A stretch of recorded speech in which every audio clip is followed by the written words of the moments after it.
Saya dulu memang lahir dari keluarga yang tidak dekat dengan Islam sebetulnya Wah, gitu.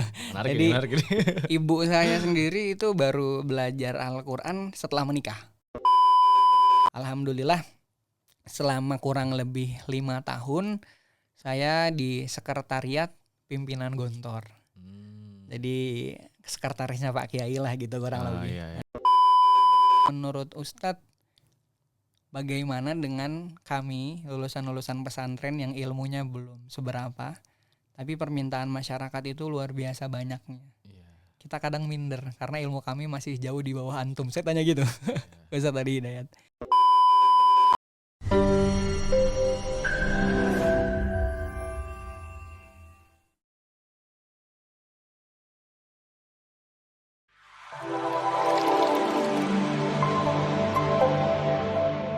Oke, assalamualaikum warahmatullahi wabarakatuh. Segala puji bagi Allah dan salawat Nabi Muhammad SAW. Selamat datang kembali Sobat JS, teman-teman Jamaah Salahuddin, dan yang memperhatikan nanti video ini. Selamat datang kembali di Jamaah Salahuddin Podcast, sebuah kegiatan rutinan yang diadakan oleh Jamaah Salahuddin terkhusus di bidang di Departemen Jaringan dan Kerjasama Jamaah Salahuddin. Dan di sini kembali lagi bersama saya Faris Zaki Ramadan, mahasiswa sastra Arab Universitas Gadjah Mada. Dan tentunya saya di sini tidak sendiri ya teman-teman. Nggak sendiri di sini. Tentunya aku dibersamai oleh pembicara yang sangat-sangat inspiratif, yang sangat-sangat banyak memberikan insight nantinya ke depannya kepada kita semua. Oleh karena itu mari kita sambut bersama Mas Raka sebagai pembicara kita pada pagi hari ini. Oke, assalamualaikum Mas Raka, bagaimana kabarnya? Waalaikumsalam warahmatullahi wabarakatuh. Mas Faris ya, Masya Allah. Betul. Alhamdulillah baik dan sangat termotivasi untuk ikut serta dan berdakwah di Jamaah Salahuddin sebetulnya. Oke, alhamdulillah Mas. Jadi semenjak dapat tawaran untuk mengisi podcast ya, saya bersyukur dan amat sangat bahagia sebetulnya bisa berbagi di sini. Semoga banyak juga yang bisa kita pelajari bersama gitu ya dalam diskusi ini begitu. Amin. Oke, sebelumnya kami juga mengucapkan terima kasih banyak ya Mas kepada Mas Raka Fadel yang telah bersedia untuk meluangkan waktunya menghadiri podcast Jamaah Salahuddin pada pagi hari ini. Tentunya kami di sini nanti bakal banyak nih ingin mengulik informasi ilmu-ilmu mahal nih dari Mas Fadel sendiri. Dan seperti yang sudah kami sampaikan ya sebelumnya, bahwasannya kan tema yang akan kita angkat pada pagi hari ini itu kan adalah ngaji kampus, strategi mahasiswa dalam menjaga nilai keagamaan Islam di tengah tuntutan akademik. Wow. Nah ini kan kelihatannya sangat-sangat sangat-sangat berat ya sebenarnya Mas. Ya singkatnya teman-teman semua, kan kita sebagai mahasiswa adalah seorang yang sangat banyak ya tuntutan akademiknya. Betul. Di kampus belajar, terus juga nanti pas balik juga mungkin kalau ada yang asrama ya asramanya, atau mungkin ada yang di kosnya mungkin kegiatan kosnya. Nah, itu kan sangat banyak ya. Dan di sini kita tentunya tidak bisa full memfokuskan diri kita selalu di hal-hal duniawi terus gitu. Harus seimbang, balance antara kegiatan keagamaan dan kegiatan akademiknya juga, kegiatan duniawinya. Nah, di sini kita akan membahas bagaimana sih caranya agar kegiatan-kegiatan Islam, kegiatan-kegiatan ukhrawi kita tuh seimbang dengan hal-hal duniawinya. Dan di sini tentu Mas Fadel sudah sangat-sangat berpengalaman ya. Apabila teman-teman mencari nih search gitu kan, di Google itu sangat banyak nih Mas Fadel nih kegiatan-kegiatan di bidang Islami pun nanti prestasi-prestasi akademiknya yang akan kita kulik lebih jauh. Oleh karena itu boleh nih Mas Fadel untuk menceritakan bagaimana nih latar belakangnya Mas Fadel dan mungkin prestasi-prestasi Mas Fadel yang pernah diraihnya seperti itu. Oke, baik. Mendengar judul tadi cukup luar biasa ya, karena mungkin kita sebagai mahasiswa apalagi di UGM mungkin kita tahu sendiri tuntutan akademik dan bagaimana kegiatan kita di luar juga tidak sedikit begitu, dan bagaimana menyeimbangkan itu juga cukup menarik untuk dibahas di sesi kali ini teman-teman sekalian. Tapi mungkin untuk mengawali kita agar lebih akrab, saya ingin izin bercerita bahwasanya saya dulu memang lahir dari keluarga yang tidak dekat dengan Islam sebetulnya gitu. Jadi ibu saya sendiri itu baru belajar Al-Quran setelah menikah. Gitu. Cuma memang jadi secara background bisa dibilang saya ini masuk kategori anak nakal gitu ya. Jadi ketika teman-teman saya itu bermain sepak bola gitu, saya ikut di situ. Teman-teman ngaji, saya meneruskan sepak bola sampai adzan maghrib gitu. Jadi memang dicap sama teman-teman itu, ini Raka ini anak yang nakal gitu. Tapi singkat cerita 2012 atau 11 ketika saya SMP kelas 3, di situ mulai booming salah satu novel alumni pesantren yang menulis buku judulnya Negeri Lima Menara. Saya tahu. Mas Faris tahu nih. Ahmad Fuadi. Betul sekali. Beliau menulis 3 buku. Ada yang pertama yang paling booming itu Negeri Lima Menara. Saya jujur Mas, sebagai siswa SMP ketika itu, saya orang yang memang jarang membaca. Dan novel pertama yang saya baca langsung khatam dalam 3 hari itu Negeri Lima Menara. Oke, mantap. Dan dari situ entah kenapa memang apakah ini hidayah dari Allah? Mungkin di situ jalan saya mulai menelaah bagaimana dunia Islam. Akhirnya sepulang saya ke rumah, orang tua saya sudah memberikan berbagai brosur. Saya asli dari Bandung, Mas Faris. Bandung, oke. Ini SMA klaster 1, ini SMK klaster 1, ini nanti biaya untuk beli motor ya, kamu kendaraan. Jadi udah disediakan. Cuma dengan penjelasan ayah saya menawarkan hal tersebut, saya bawa novel, Pak, saya mau ke pesantren. Mantap. Lah, itu orang tua saya kaget kan. Maksudnya kayak, waduh, pesantren nih. Ya udah, di mana? Di Bandung apa di Garut atau di Tasik? Karena masih satu distrik. Iya. Di Jawa Barat gitu. Saya langsung bilang, Gontor. Hah? Gontor? Apa? Iya Pak, di Ponorogo. Di mana Ponorogo? Soalnya memang Iya. apa ya, nama-nama kota di keluarga saya itu kalau nggak Bandung, Garut, Tasik ya sekitar itulah. Jawa Barat gitu lah ya, Mas. Jawa Barat Iya, kan. iya. Gontor, Ponorogo, Jawa Timur. Orang tua saya kaget memang pertama kali. Kok bisa? Yang tadinya saya anak nakal tadi, tiba-tiba punya insight untuk pergi ke pesantren dan Mau pesantren sendiri ya itu Mas? Gak ada paksaan ya? Alhamdulillah. Wah, keren. Memang ketika itu dulu saya merasakan ini sepertinya saya capek jadi anak nakal. Saya niat mau cari pahala deh buat masa sih sampai saya tua nakal terus gitu kan. Mencari pahala. Salah satu wasilahnya masuk pesantren. Nah, jadi perjalanan saya menekuni bagaimana dunia Islam sebetulnya lahir dari pesantren sih Mas. Dari Gontor itu. Gontor Mas. Alhamdulillah gitu sih. Ini sedikit latar belakang mungkin. Ya tadi bagaimana saya mulai merambah dunia keislaman, dakwah itu hidayahnya lewat novel. Jadi semoga apa yang saya kerjakan hari ini mungkin jariahnya untuk Ustadz Ahmad Fuadi mungkin ya. Mantap. Oke, Mas gitu Ahmad mungkin. Fuadi harus melihat video ini. Nanti dipin komennya. Mantap. Begitu mungkin. Ya kalau di Gontor sendiri alhamdulillah karena saya lulus SMP jadi ikut program yang SMA selama 4 tahun. 4 tahun ini namanya program intensif Mas. Jadi memang serba cepat. Karena kan kalau di Gontor itu skemanya 6 tahun ya. Mungkin Mas Faris di Mualimin juga 6 tahun atau 3 tahun? 6 tahun Mas, 6 tahun juga? Dari SMP. SMP sampai SMA kan? Iya betul. Tapi karena kami masuknya SMA jadi kelas 1, kelas 2 itu diambil 1 tahun. Jadi programnya intensif, cepat banget. Yang harusnya 1 buku dihabiskan selama 2 semester, ini kami harus memakannya menguasai dalam 1 semester saja. Jadi kan intensif banget ya. Jadi 4 jenjang pertama itu dikejar 2 tahun, baru normalnya 2 tahun berikutnya. Total 4 tahun. Jadi kalau memang bisa dilihat bagaimana Raka Fadel hari ini, saya boleh katakan banyak sekali andil Gontor untuk membuat karakter saya seperti hari ini. Mantap. Begitu sih kurang lebih kalau untuk background dan bagaimana saya mulai merambah dunia dakwah gitu ya Mas ya. Tertariknya memang karena dulu di pesantren dan alhamdulillah setelah lulus 2016 di Gontor saya lanjut S1 karena alhamdulillah di Gontor kan juga ada universitas. Universitas Darussalam Gontor gitu. Jadi selama kurang lebih kalau saya boleh hitung-hitung hampir 10 tahun sepertinya. 10 tahun. Saya merantau ke Jawa Timur gitu. Yang dulunya cuma sekedar ya Allah saya bosen jadi anak nakal, saya pengen dapat pahala deh. Mantap Mas. SMP udah kepikiran gitu. Iya karena keren. ketika itu mungkin apa ya, public figure yang saya jadikan pedoman itu memang tidak terlalu mumpuni atau tidak boleh dikatakan kurang baik lah. Iya, iya, iya. Ya yang pacaran, terus dunia, mohon maaf ya Mas, ada geng motor ketika itu. Iya, Jadi iya.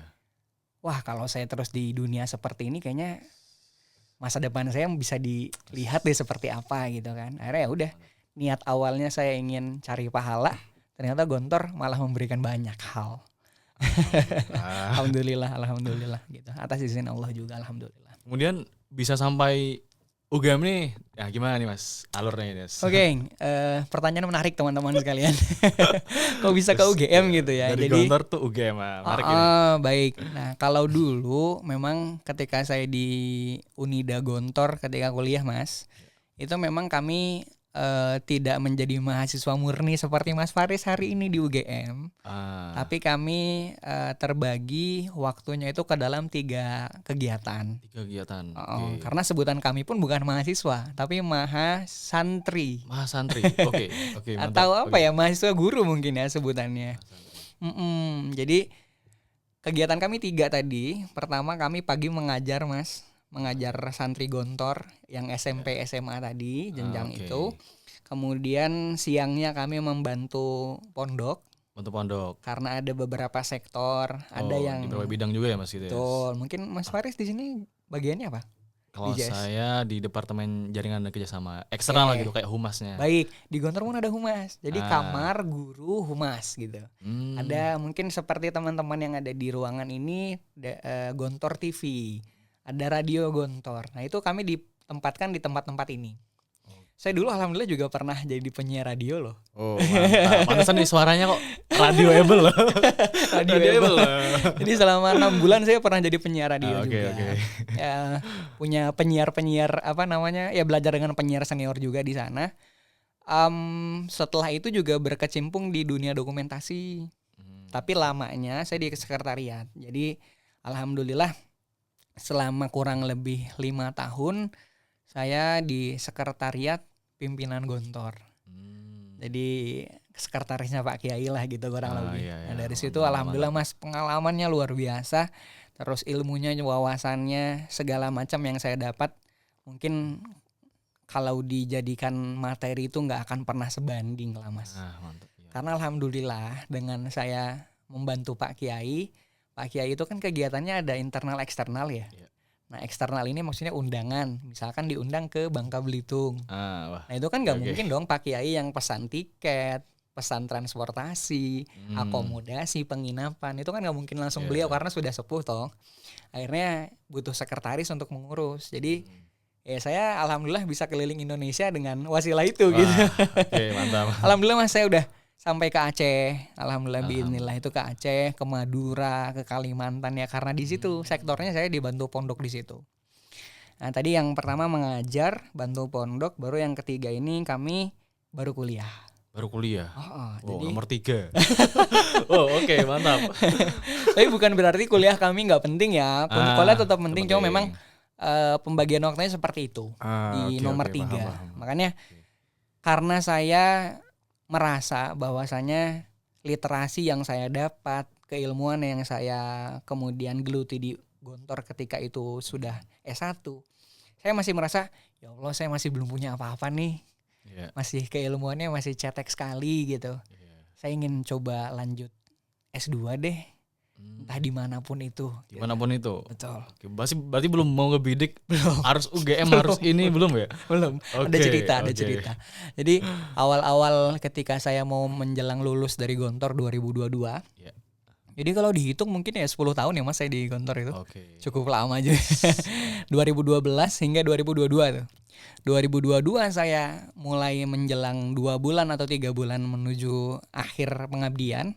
Saya mulai membidik lebih spesifik S2-nya di mana nih gitu kan. Awal cerita saya inginnya ke Unisa. Bukan Jogja. Oh, Unisa mana nih? Brunei. Unisa Brunei. Oh, ada juga ya? Ada. Oke. Bukan Jogja, bukan saya. Kira Unisa Jogja yang itu. Bukan Jogja, tapi di Brunei. Saya tempuh Mas, administrasi terus segala macamnya karena ada beasiswa. Iya. Kebetulan niat saya salah. Niatnya apa nih? Salah ini. Teman-teman itu memberikan gambaran gini, Kak, ayo kita ke Brunei. Karena memang ada beberapa komunitas kami yang Oh, juga ikut serta lah. Ada 6 atau 8 orang gitu. Kami iya buat iya. grup sendiri Brunei gitu kan. Oke. eh Awal yang disampaikan ke saya itu di Brunei kalau kita S1 gratis, dalam artian dapat beasiswa, Hmm.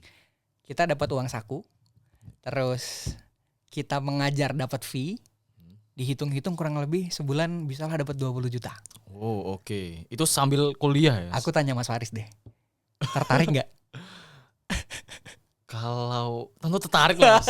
20 juta ya? Itu rupiah atau Rupiah, dirupiahkan 20 juta. Rupiah kan Pak. Itu yang awalnya kok, wah ini lumayan nih gitu kan.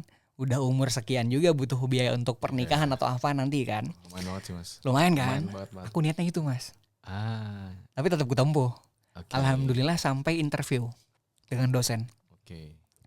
Lalu singkat cerita, alhamdulillah keterima. Namaku sudah tertulis di salah satu mahasiswa Usuluddin di Unisa Brunei. Tapi beasiswanya ndak turun. Jadi beasiswa pendidikan yang untuk bayar UKT itu ndak saya dapatkan kurang lebih. Oh, berarti diterima di universitas tapi tidak diterima oleh mahasiswanya gitu. Betul.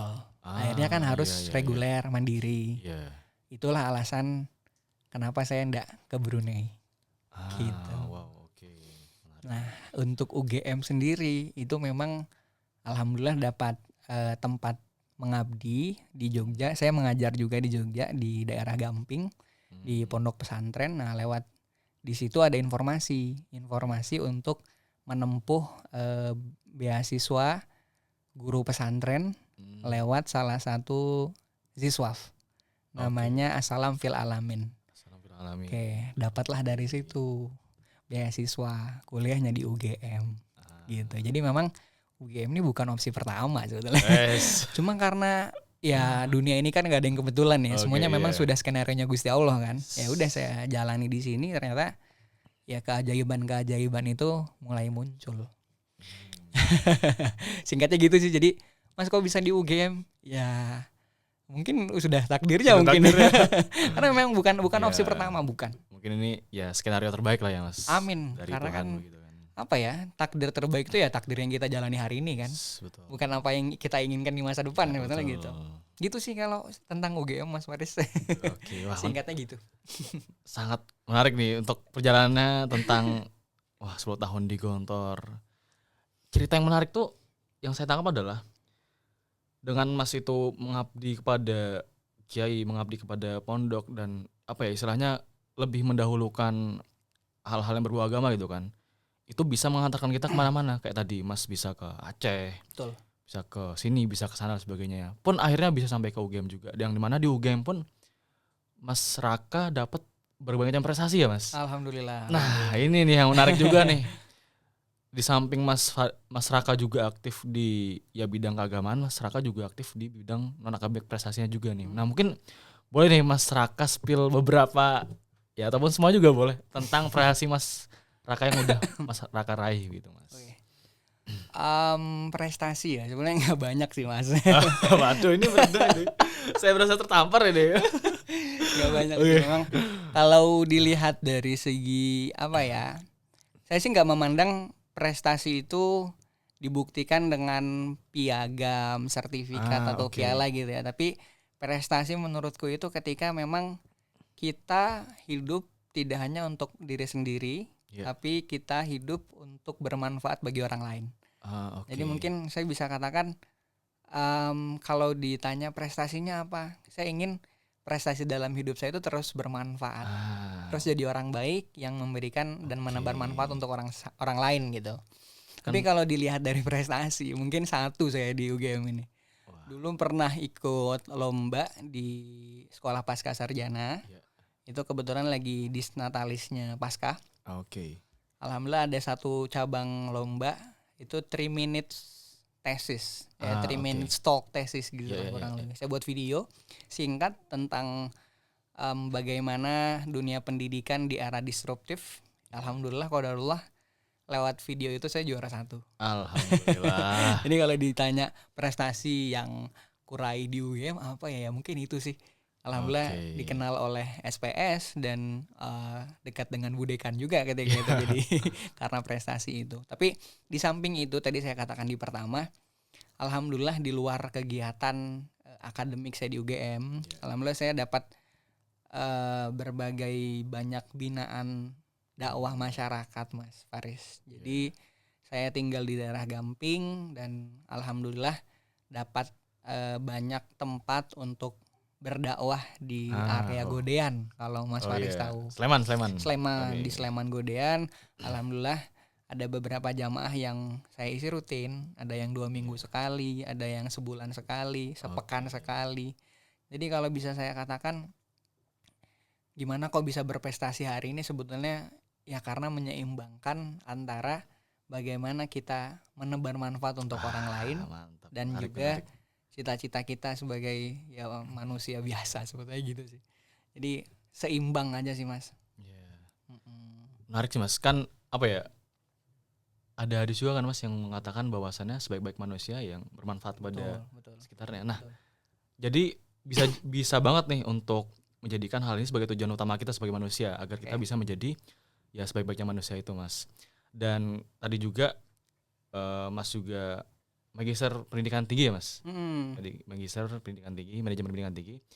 Nah, dan di sini tentunya Mas Raka juga banyak meneliti tentang pendidikan tinggi Indonesia pun, Mas, dengan backgroundnya Mas Raka yang juga aktif di dunia dakwah gitu kan. Nah, menurut Mas Raka sendiri, bagaimana sih, Mas, sekarang peran dakwah Islam di pendidikan tinggi sekarang itu, Mas? Oke, ini menarik pertanyaannya, teman-teman. Apakah masih relevan, Mas? Baik, kalau ditanya masih relevan, menurut saya sangat amat relevan. Sangat relevan. Mengapa? Karena peran lembaga dakwah kampus seperti contohnya JS atau di tingkatan pasca sarjana ada Himpas dan lain sebagainya. Itu penting sekali, Mas Faris. Mengapa? Karena kalau kita berkuliah, menempuh pendidikan, padahal kita backgroundnya Islam ya. Betul. Tanpa ada lembaga atau lingkungan yang mendukung, mengingatkan kita terkait tujuan orientasi hidup, itu rasanya akan kering. Kering dalam artian kita haus akan iman. Karena kan tidak hanya badan yang butuh makan, tapi hati juga butuh dong nutrisi. Gitu kan. Nah, nutrisi hati itu ya kita dapat siraman kajian Islam dari Al-Quran, dari hadis. Nah, menurutku jadi untuk lembaga dakwah kampus ini perannya sangat amat signifikan untuk bagaimana membuat kita sebagai mahasiswa muslim dimanapun itu bisa menyelaraskan antara bagaimana kehidupan kita di dunia akademik dan juga akhirat kita. Saya sebetulnya pernah juga, Mas, membahas ini di salah satu tempat kajian tadi. Mungkin kalau teman-teman tahu itu kita disinggung oleh Al-Quran di surat Al-Baqarah, letaknya itu di juz 2 setengah yang pertama. Kalau di anak-anak tahfidz nih hafalan biasanya juz 2 halaman 10. Sebelah kanan paling bawah tuh. Ayatnya boleh nanti dibuka 200. Ya, ayat 200 itu. Catat guys. Itu menarik, Mas. Aku dapat insight ini dari Ustadz Adi Hidayat sebetulnya. Jadi ada 2 golongan manusia yang meminta orientasi hidupnya bagaimana. Di ayat yang 200 itu Allah menyampaikan faminan nasi mayyaqulu rabbana atina fid dunya. Nah, tanpa hasanah. Enggak ada hasanah ya. Di 200 itu tanpa hasanah. Jadi kalau artinya mungkin Mas Faris lebih tahu nih karena sastra Arab dong gitu kan. Faminan nas, di antara segolongan manusia ada yang berkata Robbana atina fid dunya, ya Allah berikanlah apa-apa yang kami minta di dunia. Tapi dia minta dunia aja tanpa ada hasanah. Hasanahnya. Padahal doa kita biasanya ada hasanahnya. Betul, itu ayat 200. Maka ayat sambungan berikutnya wa ma lahu fil akhirati min khalaq. Artinya ya kurang lebih dia minta dunia, dia akan dapat dunia aja. Tanpa mendapatkan apapun yang nanti akan dia butuhkan di akhirat.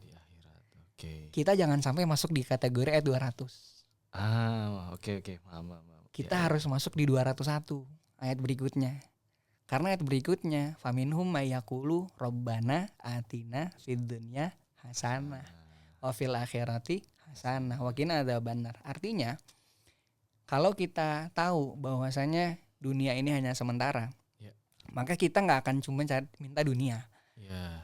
tapi bagaimana kita juga meminta akhirat. Dan yang kita minta bukan dunianya, tapi hasanahnya. Nah ini konsep Mas. Oh. Jadi hasanah itu yang membedakan 200 dan 201 kan Iya. hasanahnya kan. Kalau 200 nggak ada hasanah, 201 ada hasanah. Iya. Hasanah itu kebaikan yang memiliki poin akhirat. Singkatnya, gimana kita dapat hasanah adalah dengan menyeimbangkan antara amal-amal kita dengan keimanan kita. Karena setiap manusia kan punya aktivitas. Iya, betul sekali. Ya kan? Betul. Bangun tidur aktivitas bukan? Tentu aktivitas. Aktivitas. Non muslim bangun tidur ngapain? Biasanya langsung sikat gigi. Sikat gigi ya. Minum atau buka HP kan gitu. Iya. Tapi kalau muslim dianjurkan untuk apa? tentu ngambil wudhu saat subuh. Baca doa ya kan. Oh iya, baca doa. Ya kan? Baca doa kan. Iya, baca doa dulu. ambil wudhu, sholat. Iya. Itulah yang membedakan Mas. Jadi singkatnya kalau saya lihat dari insight dari Ustadz Adi Hidayat ya, setiap amalan yang kita awali dengan bismillah itu yang melahirkan hasanah. Jadi podcast kayak gini kan kita mulai dengan bismillah, sehingga podcast kita, aktivitas ini dapat hasanahnya.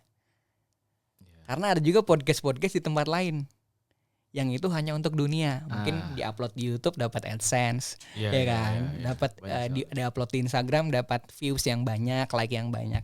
Tapi kalau kita niatkan untuk akhirat, maka kita dapat hasanahnya. Nah, hasanah ini di surat 6 ayat 160 dijelaskan nilainya 10. Manja bil hasanati falahu asyru amsalihha. Ya kan? Kita berbuat 1 tapi balasannya 10. Maka kalau kita sebagai umat muslim, khususnya mahasiswa muslim ya, karena kita di lingkungan akademik, apalagi dengan adanya lembaga dakwah, inilah yang menurut saya penting untuk menyampaikan poin-poin ini. Kita bumikan Al-Quran, kita betul-betul dakwahkan Al-Quran sampai insight worldview teman-teman mahasiswa itu betul-betul lurus. Sehingga ketika dapat poin ini, oh ternyata jangan sampai saya kuliah ini cuma datang, dengarkan dosen, pulang gitu kan. Tapi ketika dia berangkat, bismillah ya Allah, saya akan belajar, saya kuliah, menuntut ilmu. Karena menuntut ilmu itu diwajibkan oleh Kanjeng Nabi. Dengan menuntut ilmu saya fisabilillah, saya meninggal juga dalam keadaan husnul khotimah, maka energinya beda. Staminanya akan beda. Nah itu siapa yang berperan di sini? Setiap orang berperan, dan yang memiliki tanggung jawab besar ya pasti lembaga dakwah. Di UGM YJS sendiri. Nah, makanya saya bersyukur sekali bisa diundang ke sini, kenal dengan Mas Faris gitu kan. Itu sih kurang lebih, jadi signifikan sekali dan relevan kehadiran lembaga dakwah kampus untuk bisa memberikan pandangan bagaimana kita sebagai mahasiswa muslim bisa terus eksis dan bermanfaat untuk orang lain. Sangat-sangat penting ya Mas, terutama menurut saya untuk menyeimbangkan nih Mas. Kan mahasiswa zaman sekarang nih ya banyak yang terlalu kiri, mungkin yang maaf kayak terlalu kiri ataupun terlalu liar atau sebagainya. Nah di sini mungkin kita hadir, lembaga dakwah kampus hadir sebagai penyeimbang, dan mungkin karena kita sebagai mahasiswa juga itu bisa lebih masuk nih kalau ngingetin sama teman, ayo gini gitu, mungkin bisa lebih masuk. Jadi tentu sangat-sangat relevan dan sangat-sangat masih penting ya Mas untuk lembaga dakwah ini. Dan seperti tadi Mas, kan kita juga terutama di lembaga dakwah kampus Jamaah Salahuddin dan mungkin teman-teman yang lain yang juga aktif di dunia dakwah dan di dunia Islam yang memang fokusnya ke Islam. Nah, kalau dari Mas Raka sendiri Mas, bagaimana sih Mas cara menyeimbangkan antara kepentingan duniawi kita yang tadi Mas Mas Raka katakan antara fit dunia hasanah wa fil akhirati hasanah, biar akhirat kita dapat, dunia kita juga dapat. Nah, itu bagaimana sih Mas cara menyeimbangkan hal itu semua Mas? Oke, ini luar biasa pertanyaan teman-teman, dan mungkin banyak dirasakan oleh semua mahasiswa ya. Iya, satunya saya. Masya Allah, baik. Jadi seperti yang tadi saya katakan sih Mas, dalam Al-Quran itu selalu dikatakan amanu wa amilus solihat. Begitu pula di surat Al-Asr kan begitu ya. Illal ladzina amanu wa amilus solihat. Aktivitas kita di dunia itu banyak, beragam. Singkatnya tadi yang bangun tidur. Lantas bagaimana agar kita sebagai mahasiswa dengan tuntunan akademik yang amat sangat banyak atau banyak mungkin ya banyak sekali itu kita bisa tetap dapat poin akhirat ya Al-Quran sudah jelas menjelaskan, niatkan amalan kita, aktivitas kita, jangan sekedar amalan. Karena kalau bangun tidur, kuliah, ikut organisasi itu cuma amalan. Amalan itu kan bahasa Arab ya. Iya. Kita translate ke Inggris activities, Yes. ke Indonesia aktivitas, kan gitu kan. Iya. Maksudnya ini aktivitas. Iya. Sebagai orang muslim, sebagai mahasiswa muslim, kita harus menambah sifat pada amalan yang tadi kita kerjakan. Biar apa? Oke. Biar nggak cuma dapat dunia. Biar nggak cuma masuk kategori 200 tadi loh, yang Al-Baqarah 200 Betul, tadi. betul. Sehingga tambahkan sifat, tambahkan adjektif dalam activities kita, yaitu sifat soleh. Makanya sebutannya amalan solihan, Oke. amal solihat. Nah, ketika dapat amal soleh, maka kita akan dapat poin akhirat. Jadi bukan berarti, saya agak kurang setuju ya kalau menyeimbangkan, karena Oke. kalau kita zuhud itu bukan berarti kita meninggalkan dunia secara seutuhnya. Iya. Kita nggak makan, kita nggak mandi, itu bukan Oke. bukan zuhud.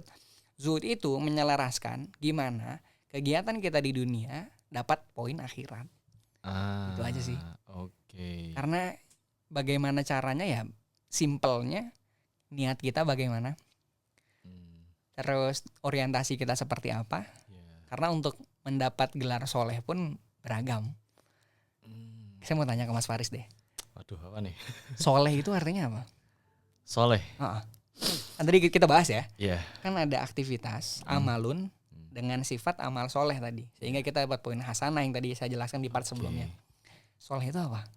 Soleh itu adalah orang-orang yang soleh. Orang-orang yang itu melaksanakan kegiatan yang bernilai ibadah, Oke. dapat pahala. Kalau ada, kita kan semoga dapat anak yang soleh. Nah, itu anak yang seperti apa? Anak-anak yang dia itu mungkin ya Mas, kan kalau kita mendengar istilah soleh bakal merujuk ke hal-hal yang berbau pahala yang bersifat Oke. akademis. Tentu dia adalah orang-orang yang rajin beribadah, mungkin orang-orang yang setiap aktivitasnya itu diusahakan bernilai baik. Oke. Kalau secara bahasa, nah mungkin Mas Raka lebih paham nih. Wah, harusnya anak sastra Arab nih lebih dominan dong. UGM lagi. Waduh. Ini ada insight menarik Mas Nah, Faris. gimana nih, Mas Raka?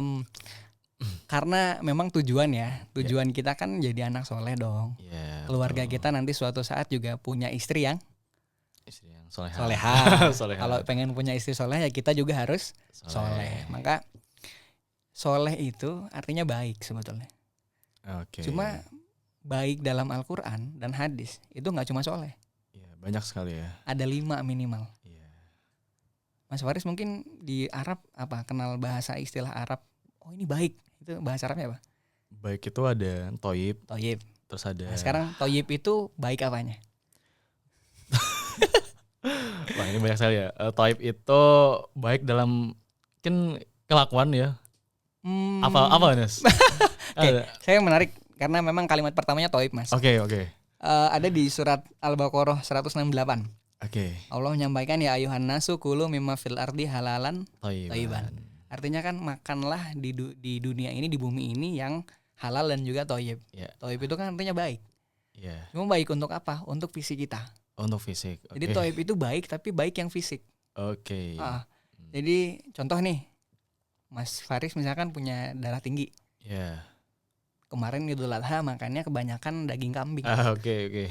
Kira-kira baik nggak untuk tubuh kita? Oh tentu enggak. Tapi daging kambing halal atau haram? Halal. Halal. Berarti kan Ya. syarat ini mutlak ya. Iya. Selain halal harus toyib. Iya. Ya kan? Ini baik pertama, toyib. Yang kedua ada khoir. Khair. Kalau khoir itu baik sifatnya. Kuntum khaira ummatin ukhrijat linnas ta'muruna bil ma'ruf dan lain sebagainya. Di sini sifatnya baik. Iya. Makanya kenapa ada orang yang fisiknya baik tapi sifatnya belum tentu. Oke. Ada cerita kan, 2 kali puasa 2 kali lebaran nggak pulang-pulang. Namanya siapa? Bang Toyib. Oh iya. Lah iya kan, maksudnya Iya. dia badannya baik, cuma sifatnya dia nggak baik, nggak pulang-pulang. 2 kali Iya. puasa 2 kali lebaran. Nah, itu jokes saja sih, intermezzo.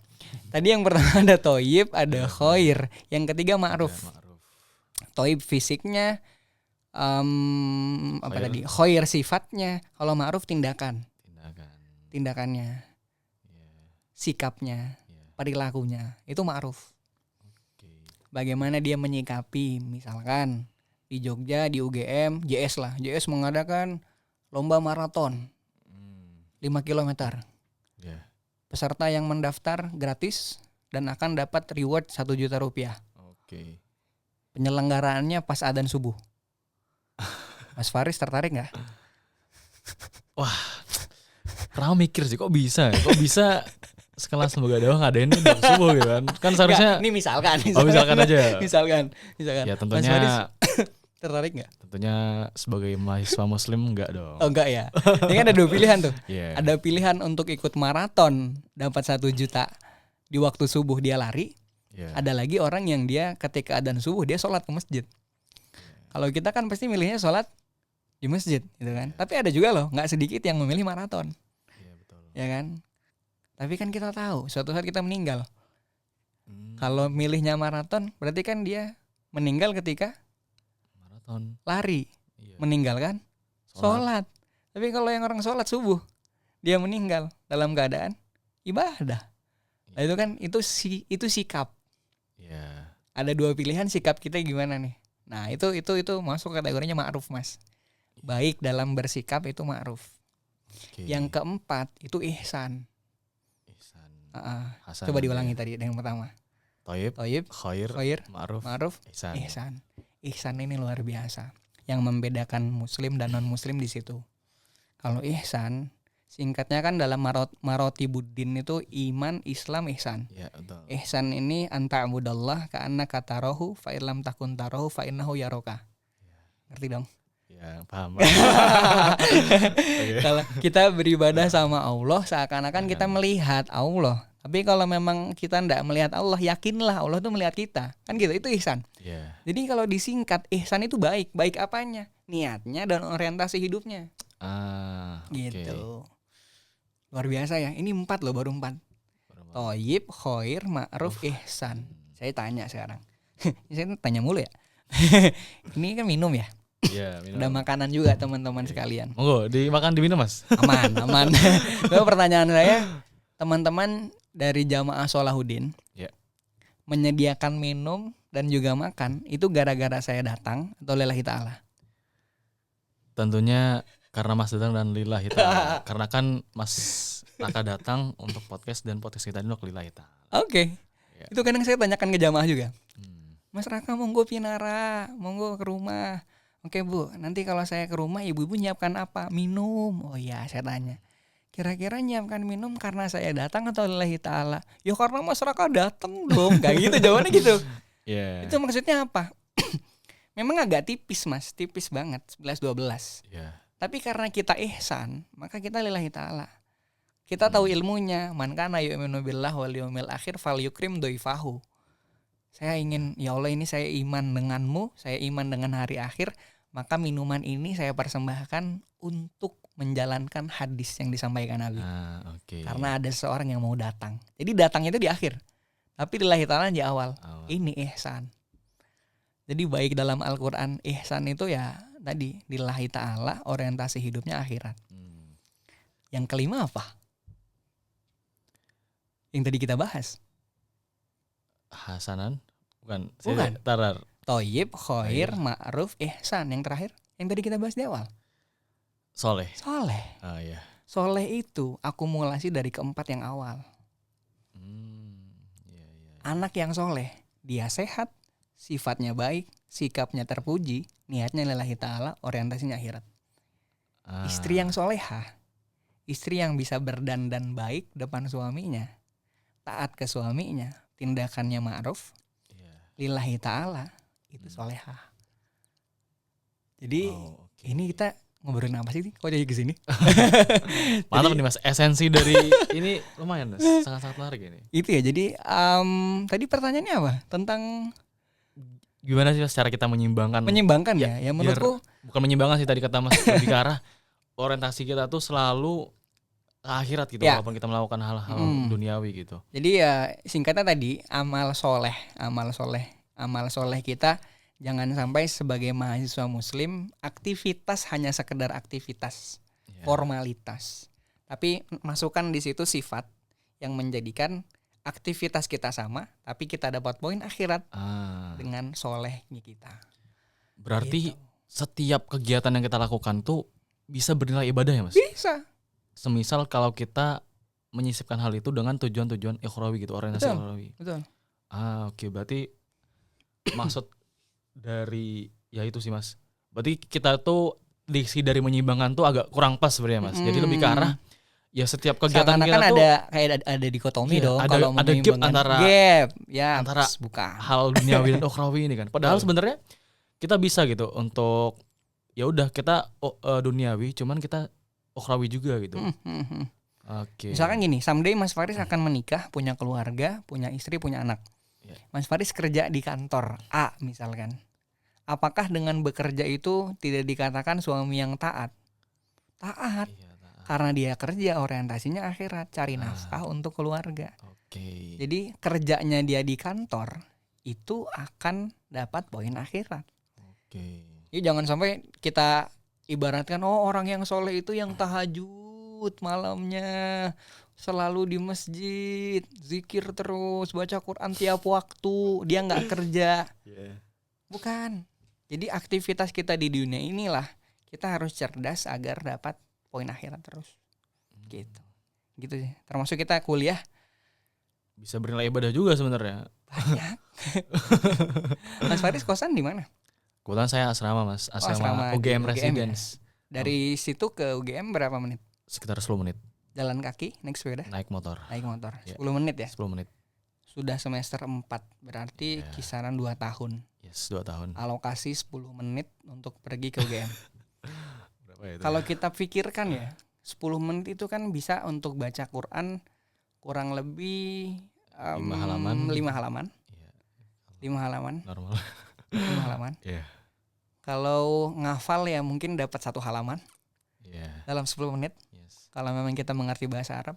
Nah, kenapa kita tidak menggunakan momentum-momentum ini untuk dapat poin akhirat gitu loh. Berjalan kita, naik motor kita, Iya. bersepeda kita menuju kampus, kita pakai untuk mendengarkan Quran, mendengarkan kajian. Ini juga saya naudzubillah minaria Mas, karena jujur untuk membagi waktu antara kuliah, berdakwah dan juga mengajar atau bekerja tadi, ini kan juga butuh waktu ya Mas. Iya. Saya akhirnya menggunakan waktu perjalanan saya ke kampus. Kalau tadi Mas Faris 10 menit, aku 30 menit 30 menit Mas. ke kampus. Wah, di mana itu Mas ngekosnya? Aku di Gamping. Oh, Gamping. Oh. Iya. PKU Gamping, PKU Gamping Muhammadiyah situ. Iya. Aku dengarkan kajian. Masya Allah. Jadi pakai AirPod, dengarkan kajian Ustadz Adi Hidayat atau siapapun itu. Di situ aku dapat insight untuk dapat materi untuk kajian. Mas Faris kalau masih ingat acara Ramadan di kampus RDK kemarin, pembukaannya kan Ustadz Adi Hidayat. Oke Pak. Itu kan aku alhamdulillah berkesempatan untuk bertanya. Betul. Dan pertanyaan itu memang what I am feeling sebagai mahasiswa yang diminta untuk mengisi kajian. Oke. Kalau ditanya kaliber Ustadz Adi kan beliau ilmunya luar biasa ya. Luar biasa. Hafalan Qur'annya, hadisnya, ilmunya. Aku bertanya ke beliau, Ustadz, menurut Ustadz bagaimana dengan kami lulusan-lulusan pesantren yang ilmunya belum seberapa, tapi permintaan masyarakat itu luar biasa banyaknya. Kita kadang minder karena ilmu kami masih jauh di bawah antum. Saya tanya gitu. Ustadz Adi Hidayat. Singkat cerita dari beliau, tidak apa-apa untuk belajar dari kajian video YouTube, dari satu majelis ke majelis yang lain. Yang jelas ketika berdakwah kita harus tahu bagaimana objek dakwah kita, bahasa yang digunakan. Yang jelas yaitu kita harus tempuh lah, kurang lebih gitu. Jadi gitu sih kurang lebih. Sebarkanlah ilmu walaupun satu ayat. Betul banget. Ini manajemen waktu ini luar biasa ya. Jadi kalau kita tadi boleh sharing juga teman-teman sekalian, waktu kita ke kampus itu bisa digunakan untuk dapat poin akhirat gitu loh.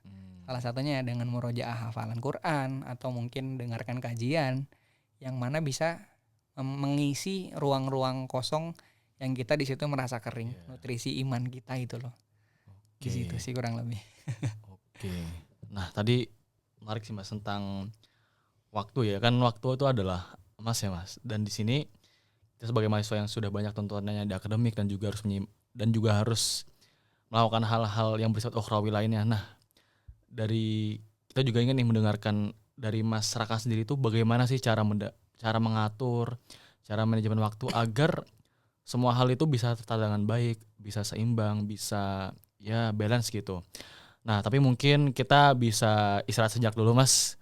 Mungkin teman-teman bisa ambil makan, ambil minum ya, untuk menonton lagi karena kita akan bersambung Oke.